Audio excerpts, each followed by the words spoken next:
taking the time to be with us, and of course to welcome the U.S. Ambassador to Somalia, to Seattle. Welcome, Mr. Ambassador. So that's the program, that's the story prospect of it. But now it's my honor to welcome the International Affairs Director, Paul, who is going to introduce and who's going to tell us more about the ambassador. Ambassador to Somalia. So without further ado, and by the end of my 2 years, I hope to relocate permanently to Mogadishu. Yeah, that's the goal. I think it's realistic.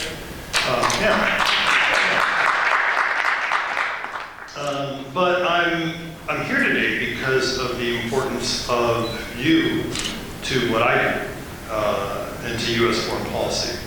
That the Somalia diaspora community is really important to the United States and to our foreign policy and to shaping what we're doing with Somalia.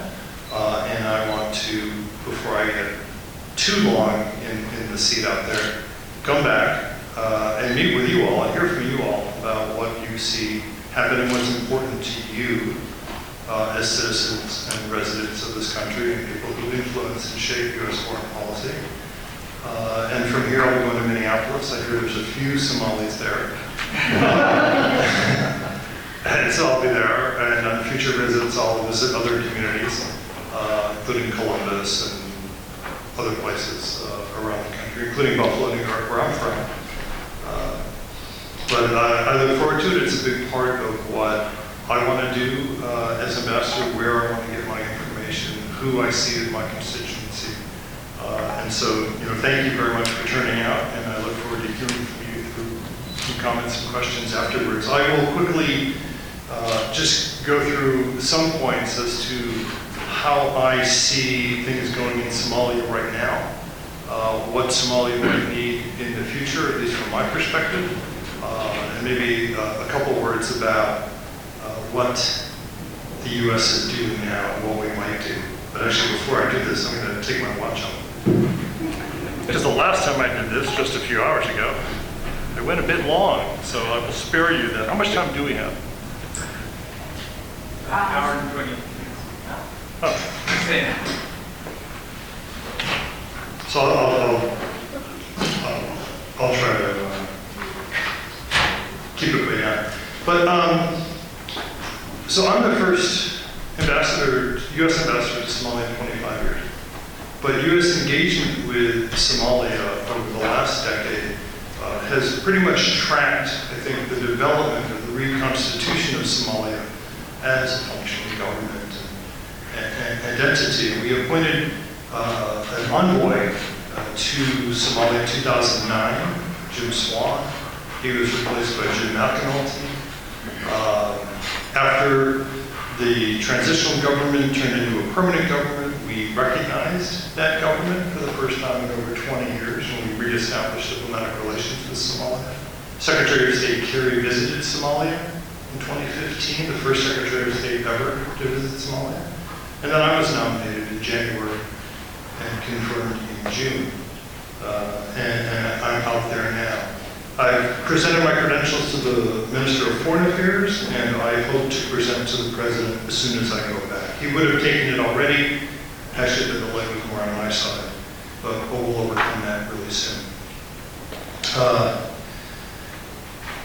I think that things in Somalia have progressed considerably from where they were, let's say, a decade ago. But the progress is fragile and reversible.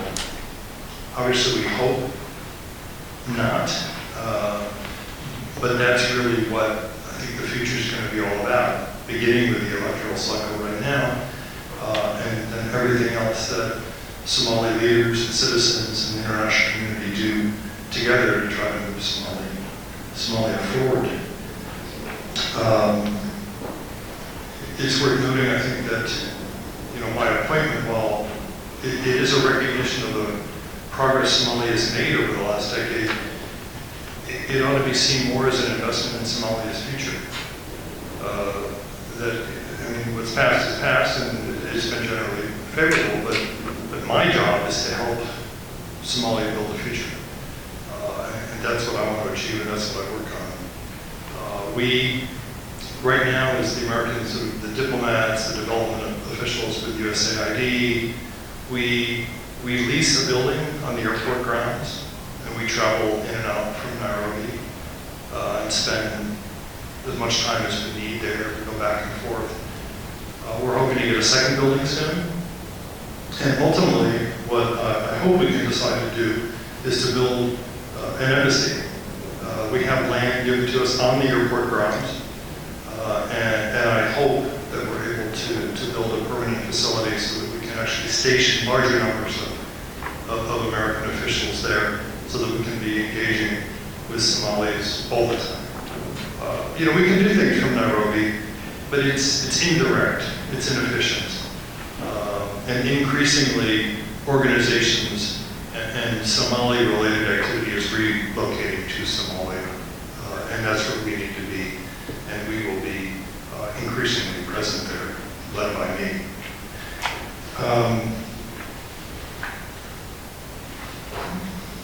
I think the challenges facing Somalia, I sort of group them into four main areas that I think if Somalia is going to succeed, it's going to have to address successfully. And none of these is easy, and all will take many years, if not a generation or so, to really fully overcome and to build the kind of Somalia that I think the people want. I think the biggest thing is to help Somalia. Lastly, I'll say a word about the electoral process, and so two phases. There's the current phase that's underway right now, just delayed a month, which I think is probably a good thing. And here, we're not providing a lot of money to the process, in a little bit. Some other donors are doing more, and Somalia should be doing a good bit too. They're committed to providing some money, as well as all the candidate registration fees, which can total, we're expecting about $4 million. But we're engaged more on the diplomatic level in trying to press the authorities, mostly the political authorities,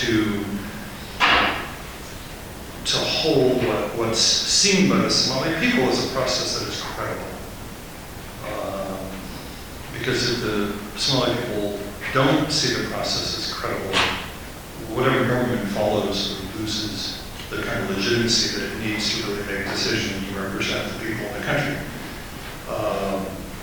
We've got a whole number of things that we're looking at there. I'll name a couple. One is independent electoral dispute resolution mechanism. The process is not, as you know, maybe terribly transparent, where you've got tribe elders picking 14,000 sort of electors for each legislative seat, or 51 for each legislative seat, and then they'll vote for the legislators who will vote for the president. But it means that maybe 99% of Somalis aren't involved in the voting. But with the dispute resolution mechanism, at least people involved in the process, but people outside the process can see what the complaints are by people involved, and whether those complaints get a fair hearing, and sometimes whether they get satisfaction from those complaints, and the system is self-correcting or not. We'll just have to see how it works in practice. We've also been pushing for Somali authorities to fulfill their commitment to have 30% of the legislature women. So far, the commitment seems to be holding, and we'll have to see how it happens in the end, but we remain hopeful and see that as a good sign of progress if they can get up to that level. We've also, at the same time, launched a 5-year program to help build the election management capability for 2020, when we now hope the country has a one-person, one-vote election. I think that will be a huge event for Somalia and a political game changer potentially. It will empower all Somalis equally, and quite possibly attract a different kind of politician with a different level of accountability, I think, to the public at the end of the day. And I think it's a goal worth working hard for. We've got this 5-year program. We're going to, be working over the years to bring that to fruition. Hopefully there'll be a chance in the intervening years at sort of the regional state level to help them hold elections before we even get to 2020, so that these institutions can get some practice doing holding elections, registering people, tallying, providing security at polling places, and all of that, which is a pretty big deal. Right now, the system is sort of challenged to do this for 14,000 electors coming to 7 places. Imagine what it would be like when you've got, 7 million Somalis going to thousands of places. It would be a really big deal. So it's something that we're working on, something worth fighting for, I think we're working hard on, and I'm hopeful. So that's just a sort of quick overview of where I think Somalia is and what I think the U.S. is doing. I really do want to, hear from you about what you think maybe we ought to be doing or paying attention to. There's a lot more that I didn't mention, of course, but I'm happy to take your questions, and I'd like to hear your comments. So thank you very much.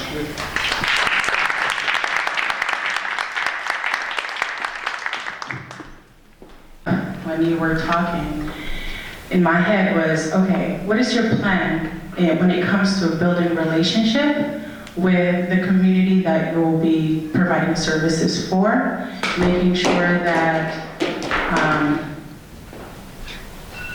that the staff, what is your staff to ratio as far as making sure it's culturally responsive? And what is your strategy when it comes to relationship building, understanding the culture and the community and their struggle for the past 25 years? Thank you. So when you say the constituency that I work with, what do you mean? Staff. The staff that you manage, like so the staff that you'll be working with directly. Okay. What is the ratio? Who are you planning to hire from the Somali community? Because a lot of the work that you'll be doing is informed by the specialists that you'll be hiring. So what does that look like, and as well as strategies when it comes to building a relationship with this community? Okay, thank you. Yes, I brought one of those staff.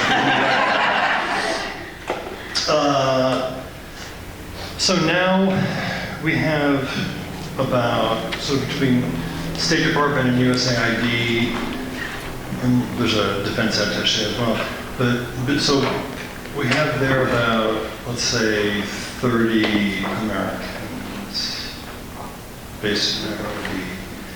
And on the State Department side, just about 5 local staff who are, I believe, all Somalis of some stripe. We have Somali Americans, Somali British, Somali Kenyan. But then USAID has a larger number of local staff, not all of whom are Somali. Some are just Kenyan, because if you're a voucher examiner based in Nairobi, you could be any nationality to be a voucher examiner. It doesn't take cultural knowledge or whatever. But it has a fair number of Somali staff as well. We don't at the moment have any staff in Somalia. We will need to have some staff in Somalia as we spend more time there. We have to.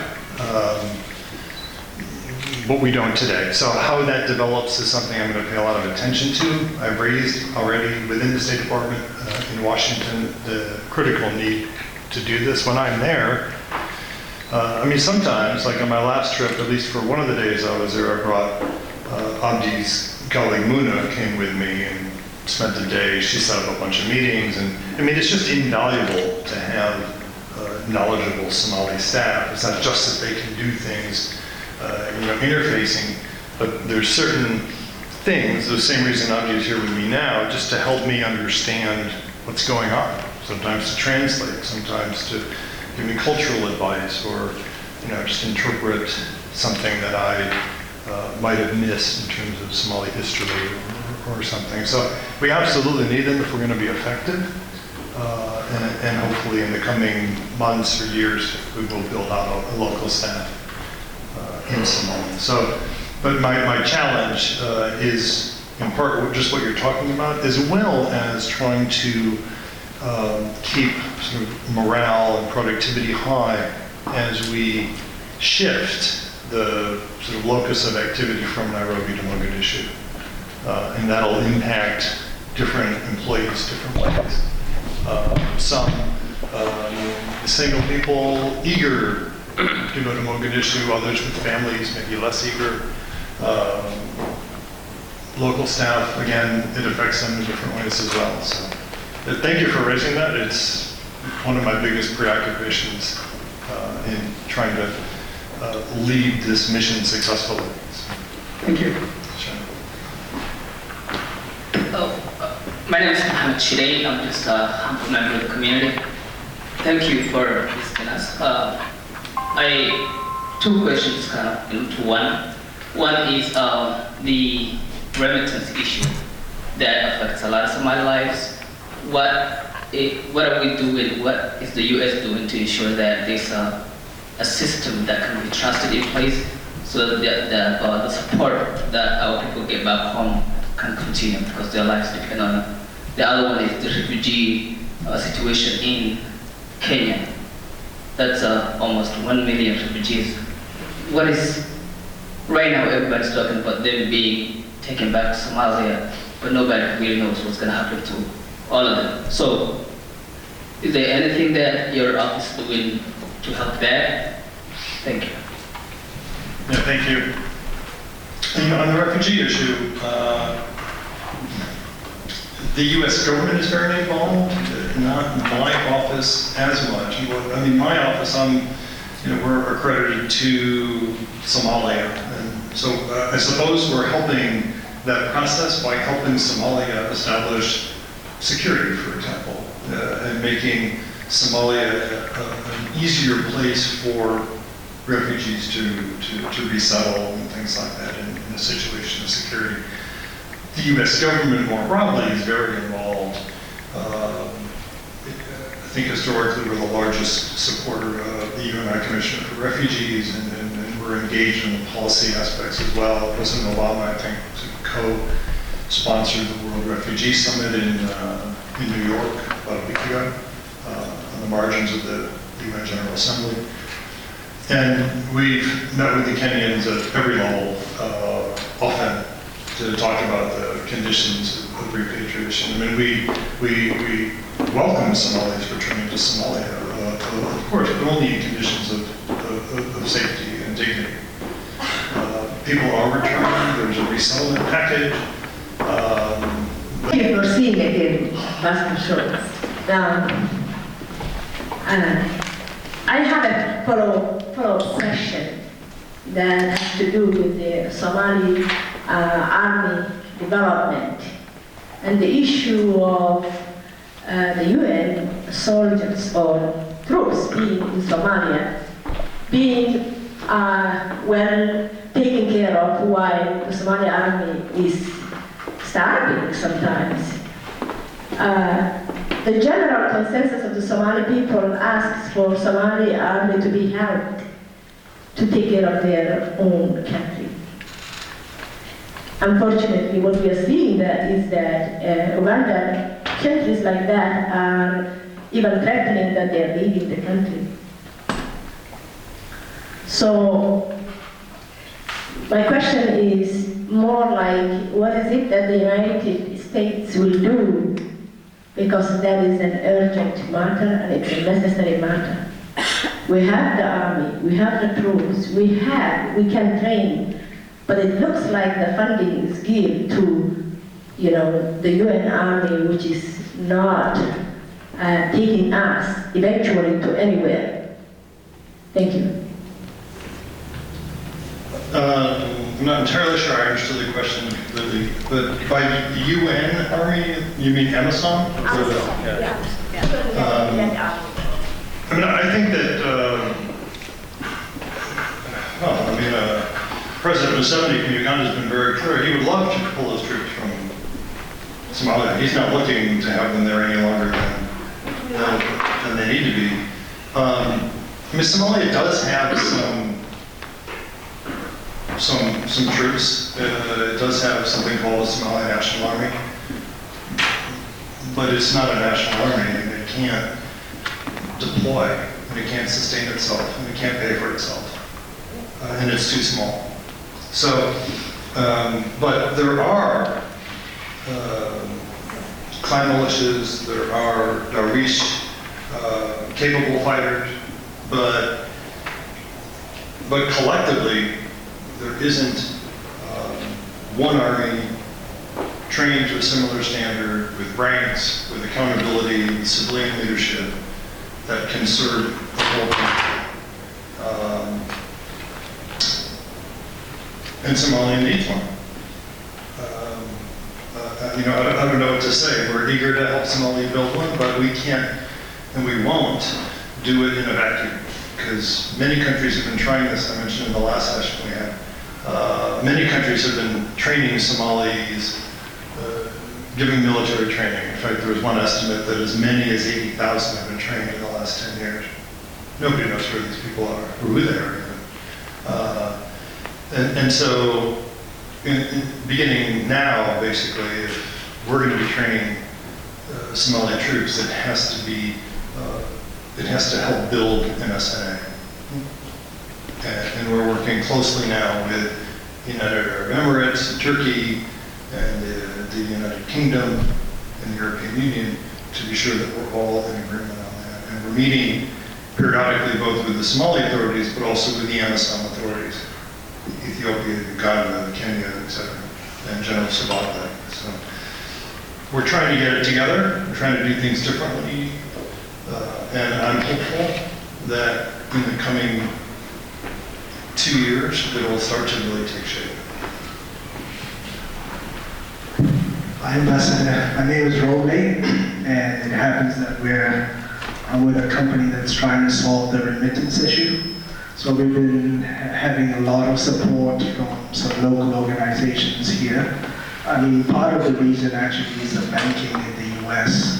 There is a big fear about potentially being fined and dealing with a country like Somalia, which obviously is not sanctioned, but you know, there's probably 8 people in the special designated national list sanctioned, and it appears like 4 of them are already dead. So we're practically saying 4 people are blocking $250 million from going to Somalia, because that's the main issue. Like, is it going to the wrong people, and primarily people on the sanctioned list?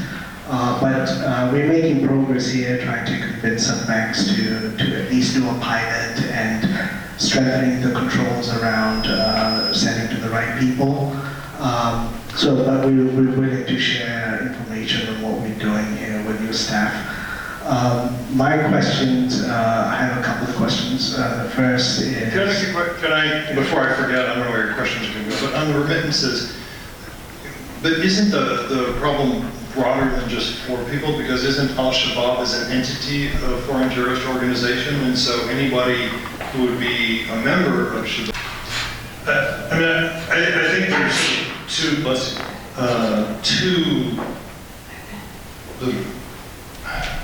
parts, if you will, or 2 aspects to Amazon. Of course, you know, one would be sort of Ethiopia and Kenya, who are border countries and who have important bilateral interests, security, demographic, economic, vis-a-vis Somalia. And then the other countries, Uganda, I'd say Djibouti, Burundi, who have a much more neutral stake in Somalia itself. But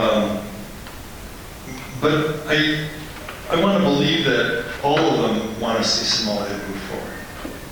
I mean, President Kenyatta has been very clear that, for example, he would like the Dadaab camp closed. So that presupposes greater security in Somalia. He knows that. He has troops there to help bring about security.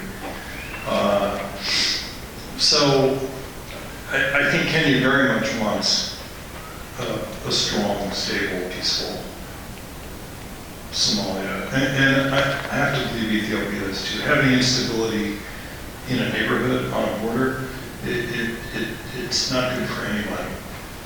Because you have to guard against it. I mean, as long as there isn't, I'm reading a book on the argument more now. I mean, as long as the country can be secure that they're not going to be invaded, it seems to me that the only other thing you would want then is for a strong, prosperous country near the border that you can trade with, have a secure border with, and move forward peacefully with. So nobody gains from Somalia being in a state of insecurity. And then the other question was... Oh yeah, so, I mean, I'm not aware right now of any negotiations or anything. Colombia was 52 years, and Plan Colombia, which actually the US helped launch in the late 90s, it was a huge investment for 15, 16 years, 17 years, with a pretty strong and capable Colombian government and military driving it, backed by international resources. But the kind of government capability that isn't currently present in Mogadishu. But that said, most insurgencies, or many anyway, end or can be ended through some sort of negotiation at a certain point. I mean, there's a benefit to offering negotiations because it creates splits in the other. Because some, in this case, Shabab, some will want to negotiate, others won't. So in a way, they sort of weaken. And if you do have talks, you get to learn things about the other side that you didn't know already. So done in a smart way, it can be advantageous to do that. I'm not sure that the situation is ready for that. I don't know that there's enough pressure on Shabab now to feel compelled to negotiate. My kind of question is about the U.S.'s position on the election process in Somalia. But I was just going to say that I think we expect other people to solve our issues. We are often looking at outside foreign powers to give us solutions to our own problems, and I'm of the mindset that Somali problems should be solved by Somalis, and we provide a solution to our own issues. And oftentimes it's not about throwing money at the problem or which aid organization can come into the country, but it's about leadership and not having strong leaders that are passionate about our country, see our interests instead of their own. Don't sell our borders to foreign countries so they can make a profit, or our waters, our fish, our airports, I could continue, but I'm not. So we lack leadership, and we're in the midst of a selection process right now. It'd be interesting to get your take on that process. Thanks, Shukri. I believe that the outcome of this electoral process is critical for Somalia's future, for the reasons you said. That yes, I think the public's going to need to see the process as having been credible, but equally important, maybe even more important, is who is selected as the new leader. Because the critical component for me is, yes, a credible process, but leaders that want to do something for the country. If the process is seen as credible, and if Somalia gets leaders that want to do something for the country, I am completely convinced that Somalia succeeds. I think it's come far enough that the tools are there, the institutions are identified and there, that with good leadership, Somali leadership, it'll go the rest of the way. In 4 more years, I think institutions and things can be developed such that much harder to undo. Today it can be undone. 4 years from now, with good leadership and a lot of progress, it'll be harder to undo. So, yes, we don't have a candidate that we prefer to win any of the positions in this process. If I have one criterion that I want to hold the selectees to, it is, do you want to do something for Somalia? Right? Why do you want to be president or prime minister or speaker? You know, is it for your own status, your own wealth, your clan benefit, or do you want to do something for the country? And if you want to do something for the country, I'll support you, and I don't care who you are. Make sense? So that's sort of my reductionist view. Thank you. I'm a member of this community. As members of this audience all have knowledge, Somalia is both blessed and cursed by the geography much of its territory. It's arid and hospitable for farming and grazing, but the country's strategic location and natural resources have long made it a focus of international interest in the modern era. It drew the attention first of colonial powers, and then after gaining independence back in the 60s, became embroiled in the Cold War chess game between East and West. My question is, 2 questions. The first question is, what is the #1 interest of the United States to Somalia? And what is preventing us, when I say us, I'm proud to be a US citizen, to open US embassy in Mogadishu, while we know all other powers, including the UK, opened an embassy in Mogadishu. And recently we had the presidential IGAD leaders meeting in Mogadishu. What is preventing US that should be the leader to open an embassy in Mogadishu? Thank you very much. And you know, what's clear is that, yes, it took place during the Cold War, and Cold War concerns were really important, certainly to the U.S. thinking about things. But it was actually sort of Siad Barre and Mengistu who manipulated the U.S. and the Soviet Union, not the other way around.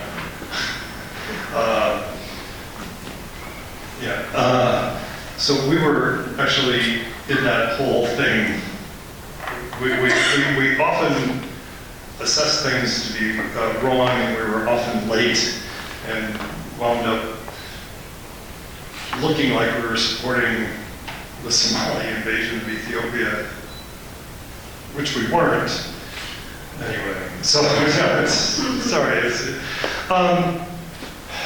what is our primary interest? You know, I said this earlier, I think it's really basic, but it's fundamental, and it is to try to, Somalis clearly want change, and I think we want to work with Somalis to transform the country from being a burden, really, sort of on the region, and not being able to help itself and its people very much, into just the opposite, a country that is actually providing security and services to its own population and is contributing more to the region and to the world, instead of sort of receiving. You know, so instead of having 22,000 peacekeepers here, who knows? You know, in 10 years, Somalia might be contributing peacekeepers somewhere else. Liberia, for example, recovered and actually sent peacekeepers to Mali a couple years ago. Or, you know, trading, or you know, just purchasing more refugees, returning, resettling, contributing. So really just helping the country put itself back together again in a whole new and productive way. And it's really what we're trying to achieve. The thing about strategic location, as far as I can tell, has always been overstretched or something like that. It does appear that way, and every time it's been put to the test, we've never cared. You know, so like whether it's Berbera, Port, or we've never used these facilities. You know, that it looks like we're going to want to, and then we never do. And so, I mean, it's not an unimportant location. I think the impact of piracy on international shipping is huge. $18 billion a year is what it costs international commerce to adjust to the threat of piracy. So it's not that the location doesn't matter, but it's not really as strategic as it appears.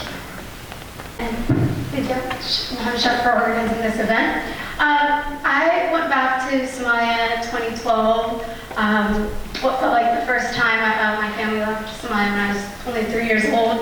And around when the Somali famine happened in 2011, we did a lot of family relief events in the city. And so 2012, I just wanted to go back and see what was actually happening there. And I just kind of wanted to know, what are you guys' agricultural sort of plans? A lot of the farm workers and the people that work, you know, in the fields, when you speak to them, one of the things that they say is they're not able to self-sustain their spaces because of U.S. government and U.S. aid and other countries dropping food around the time that, you know, they're supposed to be providing that and building their livelihoods. So I'm just wondering, is there any plans around that that you guys have? Or is that something in the works? That's a good question. I know this has come up in many places around the world over time. I thought that at some point in the last years, the U.S. changed the law to allow us to do more local purchases of food for food aid. I can't swear to that. But I thought that was passed and implemented. But I national reconciliation. We have cities where people kind of move to after sunset. We have cities like Kale where there's something called DADKAAGA, a green line, where it's impossible to have a long-lasting peace. So would you advocate such a program? Thank you. Yeah, I think that I have heard from many Somalis that, you know, one thing that hasn't happened and that has a lasting legacy is reconciliation. That there hasn't been any project to deal with the kinds of attacks, injustices, whatever that have happened in the past, and that still affect, I think, the future. And in trying to rebuild the social trust and the bonds to have a country that's sort of healthy and moving forward, it could be quite helpful. I think it's something that we could support, but that really ought to come from Somalis. That I don't think that us trying to impose or lead something like that is our role. I think supporting a Somali-led reconciliation effort is something that would have a much bigger chance of success and being meaningful, I think. And I'd be eager to learn that there is such an effort, whether it's sponsored by a government or civil society or any entities, as long as it was a serious effort. And I think that we and others would try to help support that and help push it forward. I think we've done that elsewhere in the world, but it needs to, for it to be genuine, for it to be useful, I think it's got to be organic, Somalia. Okay, my name is Olga, and I have a suggestion. To the suggestion first. Since you're here for the first time today, and start with Seattle, hopefully we'll be going probably other places. We would like 2 years from now to revisit and have you back and see what has been done. And we talked about a lot of things today. We're going to hold you responsible for all of those things. Yes, number one.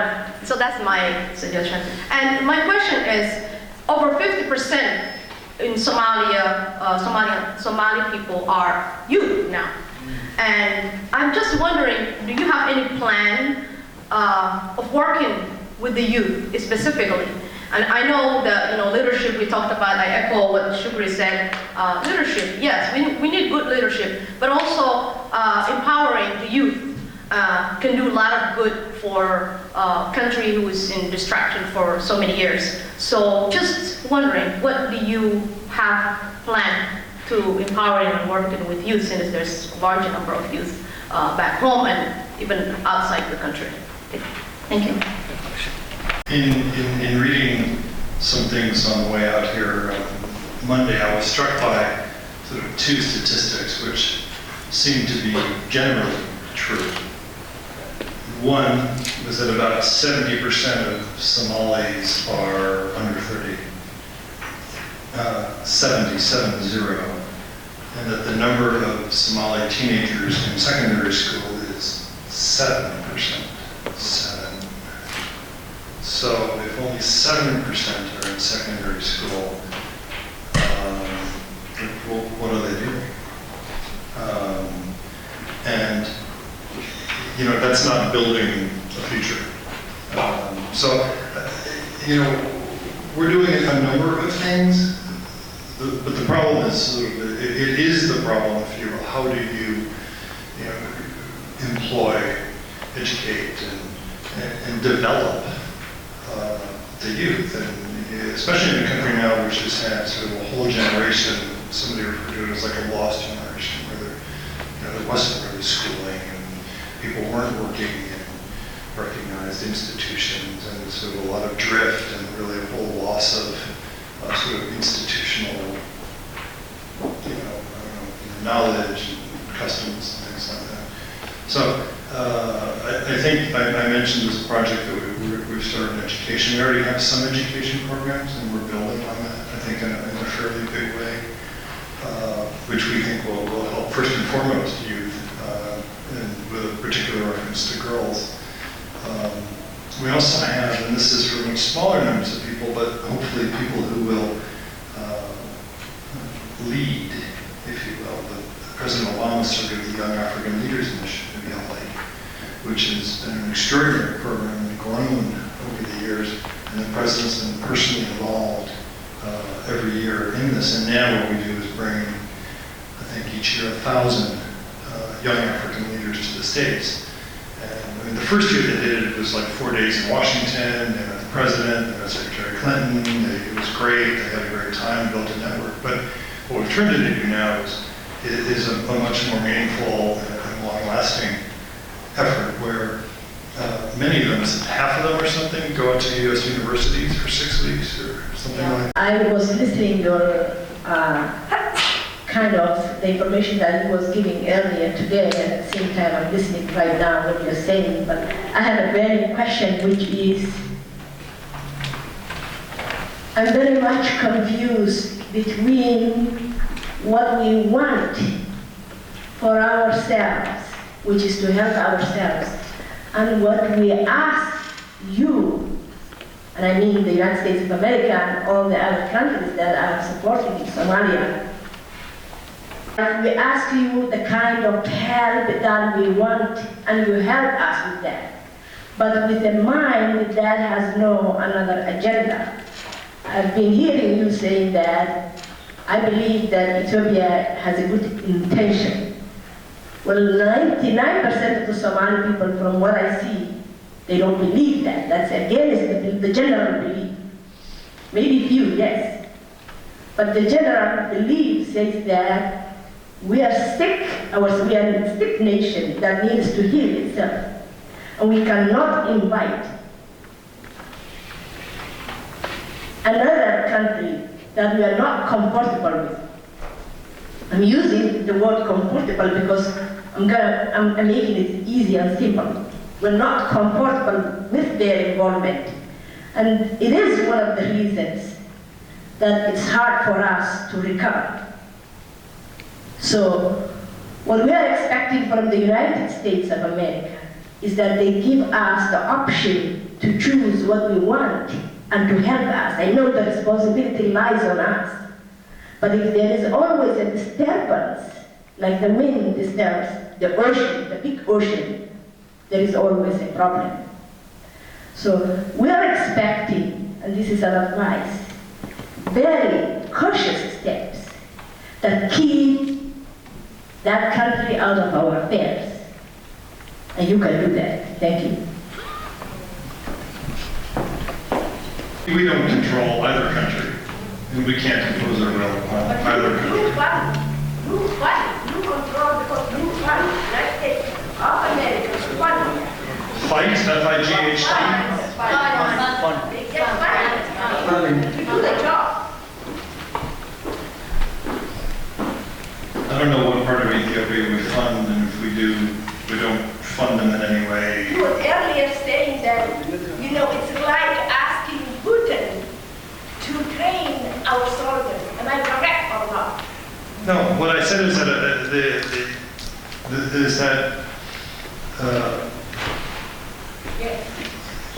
that Ethiopia has a proposal to train Somali forces, and to do so in a transparent way with the international community and the concurrence of the Somali government, all the regional states, and the federal government.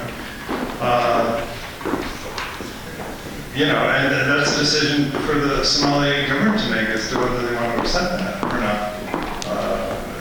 I actually find that right now, in general, I think relations between Addis Ababa and Mogadishu are pretty good. And all I'm saying is that I think it's healthy that they're not bad. I mean, nobody wants negative relations between Ethiopia and Somalia. Nobody gains from that. And so, I think it's encouraging that the countries are working something out, and it will change over time. Certainly, I think as Somalia regains its footing and, full sovereignty and things like that, it'll have to develop and change. But I think for now, the relationship isn't bad, and I think that's a good thing. It's not bad, and it's certainly not good. I think certainly leading up to the U.S.'s war on terror and funding different groups to support that interest, and the invasion of Somalia by the Ethiopians in 2006. And so I think some of us have grievances, certainly, and I think that's where Ms. Hamdi, thank you for that, is coming from. So with that, we would like to thank the ambassador. وأنا وناكسن ماتا قبل كم واشنطن مقالة سياتل وح سيارة رسمية كويمتي سفيركا أفردية وطن كان مريكان جمهورية الصومالي ستيفن شوارتز oo markaas la kulmay jaaliyadweynta ku dhaqan gobolkani Washington waxaana ka soo qayb galay dadweyne aad u fara badan waxaana garabkayga fadhiya Cabdiraxmaan Ooje oo kamid ahaa bulshooyinka Soomaalida ka soo qayb gashay maanta kulankan su'aalo wanaagsan meesha ku weydiiyay Cabdiraxmaan ku soo dhawow bal su'aasha ugu horeysan ku weydiinayo sidoo u dhigay hadalka Cabdiraxmaan oo safiirka Mareykanka u fadhiya Soomaaliya marka loo eego safaaradda oo soo guurinayo Kenya ka soo guurinayo waa mahadsantahay waxaan kaaga mahadcelinayaa fursaddan aad maanta siisay runtii shir aad muhiim ah oo maanta ka dhacay magaalada Seattle oo muddo 25 sano ka hor aan la magacaabin safiir Mareykan oo Soomaaliya taga su'aasha ay weydiisay haddaan soo noqdo safiirka sida uu dhigay Soomaaliya hadda kama dhisna safaarad Mareykan laakiin waxay ku leeyihiin 2 bilyan oo hadda u ijaaran laakiin wuxuu muujiyay dilo aad u weyn in mustaqbalka dhow ومعركة سفارة الصومالية لقى فردونه سفارة أمريكا كمجال المقدشو أيضا وناشة جاي إن وزارة الأرمها تبدأ أمريكا كإجران إلا يسديتن ودن أوليس ككورك كجرا أو دمع سين لقى فرص سفارة الصومالية أنا إيسن كجرا ليس لكن هذا إيكش قينا إنه كوسو دران وإسلام مركا يولي حق سرقة دجان سنة ده صوص عدا سفارة بحدة وقفرتان أو كشغل جشاء أيوة ولي وناشة جاي إنه معركة سفارة أي كريسانة سو بيرلين لبعض أما اسم لبعض وشقالها waxa kale oo xagan ku sugan Maxamed Xasan Shidane oo kamid ah dhalinyarta aad u firfircoon ee community-ga Soomaaliya Maxamed su'aashan ku weydiinayo waxa weeyaan safiirku wuxuu balbalaadiyay doorashadii dib u dhacday wadanka Soomaaliya walaac badan kama muujin laakiin ifafaalooyin badan buu sheegay bal nooya dulmar sidoo markaas hadalkiisa iskugu nidaamiyay waad maadsan tahay my brother oo maadsan tahay safiirku waxa kaliya asaga uu macnaha wuxuu xoojiyay walaaca ay ka qabaan mataqaanaa wadamada deeqbixiyaasha ah European Union Mareykanka waxa la dadka Soomaaliya interest ku ah siyaasadeeda in mataqaanaa qaab dawladda Soomaaliya ay dadaalayso ay macnaha ay sameynayso mataqaanaa hataan wada tashiyo abaabul wado mataqaanaa doorashada ku dhacdo ku suurta gasho baadana qaabka ay tahay oo mataqaanaa loo soo xulay ergooyinka iyo qaabka doorashada intaba dadka badan uma cuntanto laakiin waa meel fiican marka waxa uu rajo ka muujiyay in mataqaanaa rajaynayo 2020ka in doorasho xor ah oo xaq ah oo xalaal ah Soomaaliya ka dhacdo oo hal qof iyo hal cod ah marka kulay waa hiigsi dheer weeye 2020ka 4 sano ba hadda naga xigta laakiin haddaan heerkaas gaari karno 4 sano gudahooda ay think waxay ila tahay in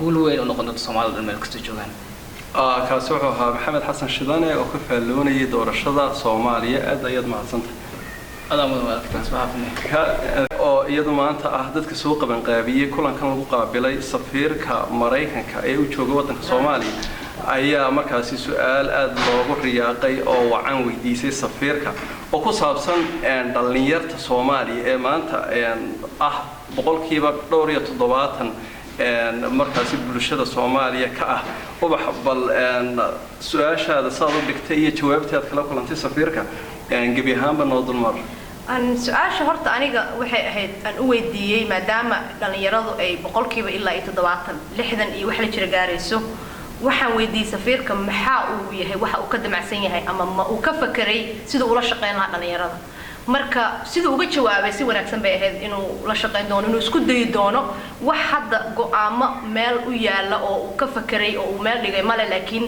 waa uu damacsan yahay wuu isku dayi doonaa waxa aan aad maaragtay uga murugooday arrinta uu ka shirqamiyay oo ahayd in la yiri boqolkiiba 70 waa dad ilaa 130 sano jir Soomaaliya dadka jooga wuxuuna yiri ilaa boqolkiiba 7 ayaa high school dhigta marka inta kale bal ka soo adigu bal ka fakir boqolkiiba 70 soddon jir way u yiri Soomaaliya dadka jooga meesha ka soo helo kulay macluumaadkaas waxa laga yaabaa dadku wax soo gudbinayo oo kale marka haddaan fakirno oo dhaano 7 boqolkiiba 70 dad 30 sano jir ah oo laakiin 7 boqolkiiba ay yihiin dadka iskuulka aadaya ama high schoolka dhigta inta kale maxay qabanayaan baan isweydiinaynaa marka waxaan rajaynayaa inuu dadka la shaqeeyo oo annaga xataa waxna saaran saan uga fakarno sidii aan maaragtay uga talin lahayn dadkaas dhalinyarada ah oonan maslaxada haynin sida iskuulaad iyo waxbarasho ku heli lahayn si looga celiyo sidii ay uga qayb qaataan ama ay u recruit gareeyaan dadka maaragtay sida al-shabaab ama dadiyowga argagixisada si aysan ugu biirin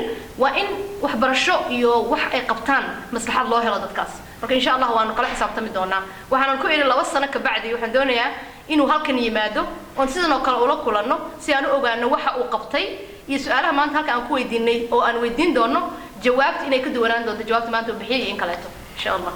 taas waxa uu wax warsame oo iyadu aad u wanaagsan u faallaysay hawsha ay kala kulantay su'aasheedii ahayd dhalinyarta Soomaaliyeed ee lumsan aad baad u mahadsantahay wax warsame thank you very much. Thank you.